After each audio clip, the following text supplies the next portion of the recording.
Hello, Aaron Kubitz, personal trainer at Functional Aesthetics EC. So pardon the sailboat wallpaper that was put in by a previous owner. I have not changed it yet. I don't know, I think it looks somewhat nautical. Maybe I'd put some fishing nets or something up there to help with that decor. Anyway, today what I wanted to talk about was I've been going over some supplements and stuff like that in some of my Facebook Live videos. And so today I just wanted to kind of recap some of the things that I've been putting together for the supplement creatine. So creatine is one of the most heavily researched supplements out there, and actually the most effective supplement in terms of building muscle mass, as determined by a meta-analysis of 250 different supplements, or 250 different supplements that they tested, aside, of course, from anabolic steroids. But so in this video, I'm just going to kind of go over how creatine works, and so the mechanism by which it helps you improve, essentially what it does for you, whether it's building muscle, increasing strength, increasing power, various different things that it can help you do, in addition to also helping you lose body fat. I'm going to go over all those things, and then I'm going to kind of explain how it does those different things, and then ultimately finish off with just a little brief thing on how you could get started with taking creatine if you decide that you would like to take creatine. Okay, so starting off, creatine basically helps you to increase energy in the cell. So the primary form of energy used by our bodies is ATP, or adenosine triphosphate. So all the different macronutrients that we'd eat, so the carbohydrates, protein, fat, they all have to get broken down and converted into ATP so the body can use it for energy. So one of the precursors to ATP is phosphagene, or a phosphate. Hence the phosphagene system is one of the three energy pathways of the body. Now, ATP has a very limited supply, so you can only do about 8 to 10 seconds of really high intensity exercise before it gets completely depleted. So how creatine helps is that it increases your stores of phosphate in the muscle cells, and that allows you to, in essence, be able to push a little bit harder at a high intensity than you normally would be able to, which ultimately is going to help transfer over to helping you get bigger and stronger just because you're able to work harder. Similar in some regards to how a steroid would work, although steroids, irregardless of any training, can help you to build a little bit of muscle. But the primary benefit of taking a steroid is that it's going to help you push harder and recover faster than you would if you weren't. So on a lower level, creatine kind of helps you do the same thing. Now, creatine is naturally occurring in a lot of animal products, especially red meat. So people who are vegetarians or vegans, or just don't eat a whole lot of meat in general, may want to or probably get the most benefits from supplementing with a creatine supplement. So moving on here, we also have another aspect of creatine is that it increases cell volume, or increases the water content in the cell, which, according to some different research studies, it helps you to build more muscle because the cell swelling signals different myogenic stem cell, different anabolic hormones, such as human growth hormone, which then lead to myogenic stem cell activation, which are key drivers of muscle growth. And if I remember, I'm going to leave all the different research articles in the subject section of this video, so you can check them out on your own if you'd like. So one thing that has become somewhat popular in physical therapy and also in the bodybuilding communities in the past 10 years or so is blood flow restriction training. And you basically cause the cells to swell, and there's a couple other things too, but one of the things that it does is cause that cell swelling and stuff, increases metabolic stress, which then increases this stem cell activation. So the creatine causing that the cells to swell produces a similar sort of effect. Another thing they can do is also increase levels of IGF-1. So IGF-1 is a key hormone related to muscular growth. And then, as I talked about before, because of that increase in phosphate, which will then help you to regenerate ATP levels faster. You're able to do more reps, sets, and lift more weight over time, which ultimately will lead to gains in muscle and strength. Then the other thing is too, a lot of times a supplement is, more beneficial for people that are beginners, versus people who are more advanced athletes. In the case of creatine, it can actually even still provide benefits for advanced trainees as well, provided you don't already have high levels of creatine, which I'll get down into that on the creatine loading and stuff like that later in the video.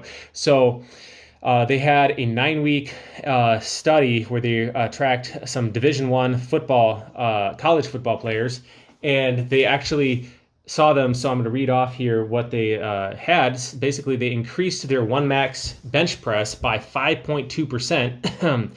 Their power clean, or one of the main Olympic lifts, where essentially you're doing like a deadlift, but you whip it up into the air and then catch it. So it's very popular in CrossFit.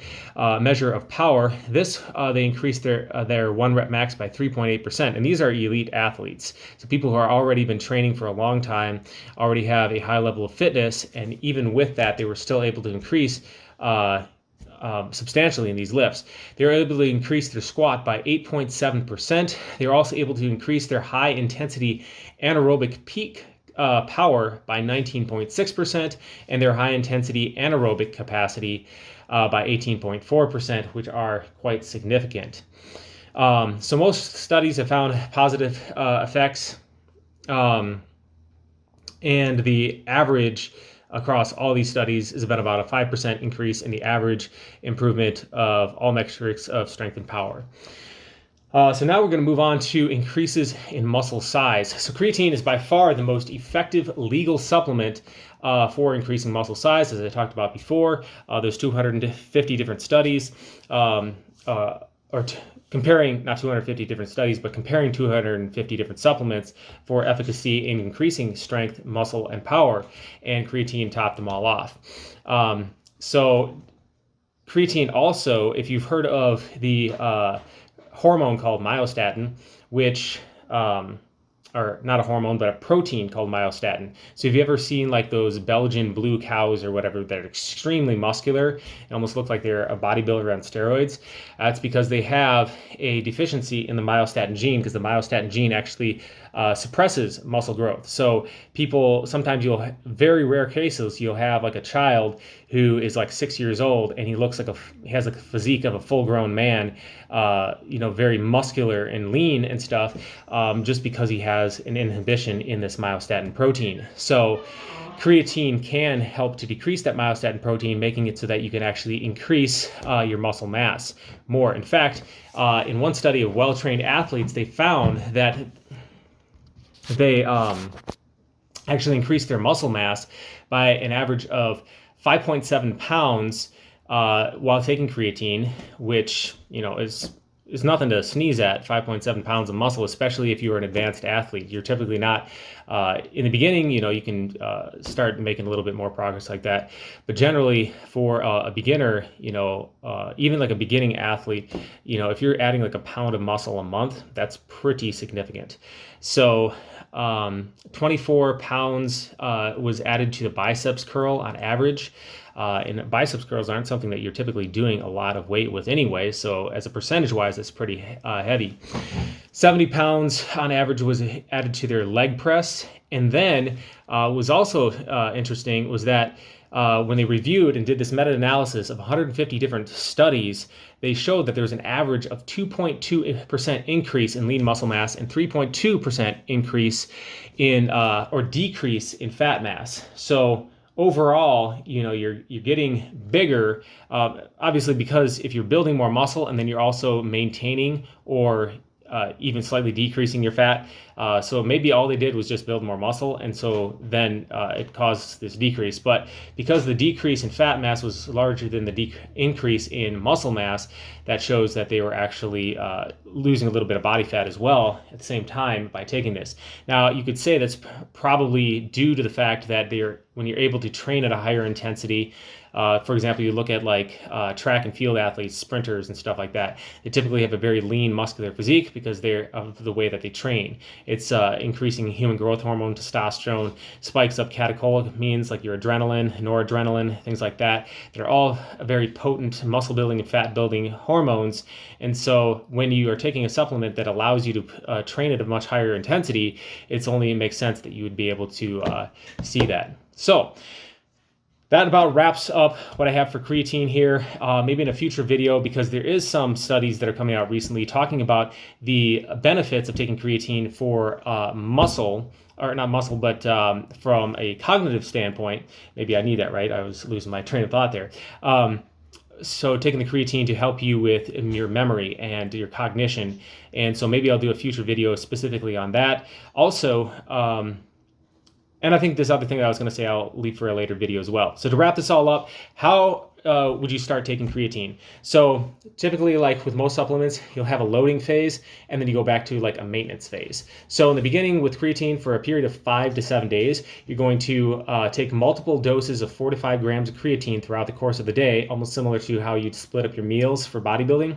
And you're going to take up to about 20 grams of creatine for that 5 to 7 day period, split into those 4 to 5 gram servings at each of those periods. So after that period, you can drop or deregulate, bring it back down to about 2 to 3 grams per day, maintain that. And actually, I think in a previous video that I did, I think I did this on Facebook, but they were actually able to maintain double their pre-loaded creatine levels for longer than a month.